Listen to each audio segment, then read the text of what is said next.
అందరికీ నమస్తే అండి. చూసారు కదా పన్నగంటి కూర. వాస్తవానికి ఈ కూర అయితే కొనలేదండి. మామూలుగా మేము గోంగూర కొంటే ఆ గోంగూర బాగా చేస్తూ ఉంటే గోంగూరలో వచ్చింది. ఇదంతా కూడా సర్వే ఇష్టపడటం ఎందుకని ఇలా అయితే చేస్తున్నాను. ఇప్పుడు ఇది మంచిగా కడిగి క్లీన్ చేసుకొని ఇలా సన్నగా కట్ చేసుకొని ఇది నేను అయితే పప్పులో చేస్తున్నాను.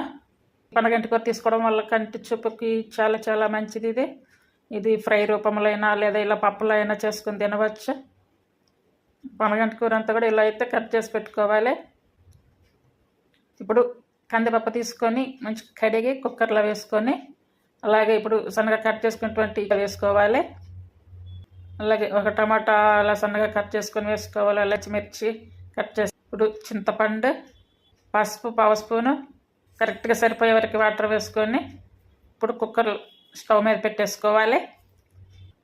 మామూలుగా అయితే 3 విజిల్స్ ఉడికిపోతుంది. అంటే కొంచెం చింతపండు వేసాము కదా, కొంచెం 4 విజిల్స్ పెట్టుకుంటే సరిపోతుంది. పప్పు అంతా ఉడికించుకున్నాము కదా, చూడండి మంచిగా ఉడికిపోయింది. టేస్ట్ సరిపడా సాల్ట్ వేసుకొని పప్పు గుత్తి పెట్టి మంచిగా ఇదంతా ఇనుపుకున్నాక ఇప్పుడు తాలింపు పెట్టేసుకొని ఆ తాలింపు అంతా కూడా ఈ పప్పులో వేసుకోవాలి. ఈ తాలింపు ఇందులో వేసుకున్నాక మంచిగా మరిగించుకోవాలి. ఈ పప్పు అంతా కూడా ఇలా తాలింపులో బాగా మరిగే వరకు ఒక 5 నిమిషాలు ఉంచుకోవాలి.